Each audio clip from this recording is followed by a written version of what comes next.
Ďakujem pekne. Ďakujem pekne.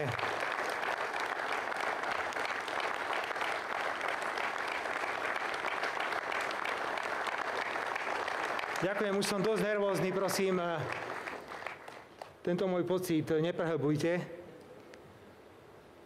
Vážený pán prezident,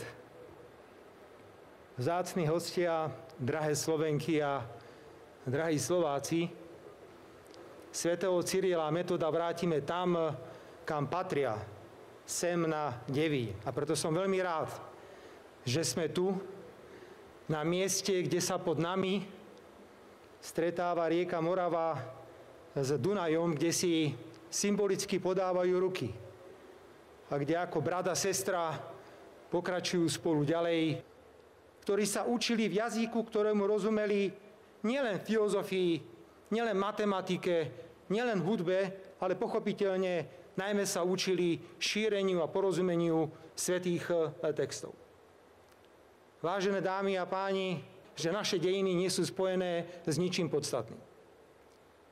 Drahé Slovenky, drahí Slováci, duchovné dedičstvo svätého Cyrila a Metoda